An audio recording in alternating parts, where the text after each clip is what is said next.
I'm Bryan Hyde, and I'm telling it like it is.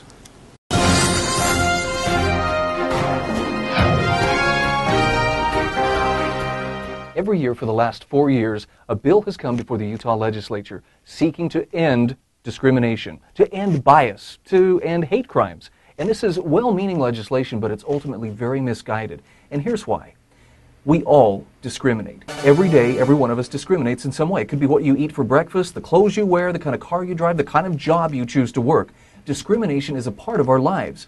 And we have to allow people to be free to discriminate, even about who they would associate with. Now, I know that's going to set some people's ears right up. What? It's okay to discriminate? Let me explain why.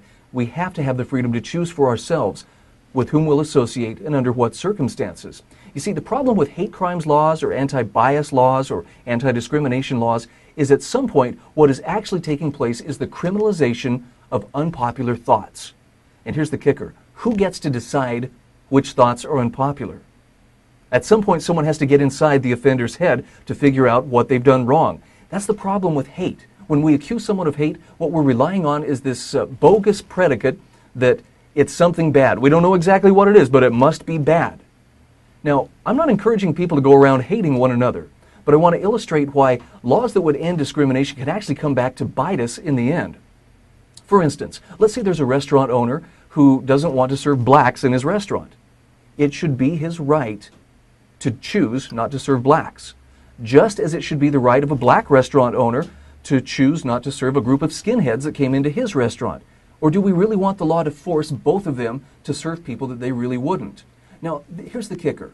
Again, I'm not encouraging discrimination against people, but I'm saying those who choose to exercise their freedom to discriminate by denying services or products to others, they're going to lose out in the marketplace. Come on, the recession's been going on for how many years? How many businesses can actually afford to turn away customers? And there are plenty of businesses out there who realize that everybody's money spends just fine. Same thing applies with bosses who are hiring people. If they pass up a candidate for a job who's eminently qualified, but just because they have the wrong complexion or the wrong last name or the wrong ethnicity, someone else will grab up that employee.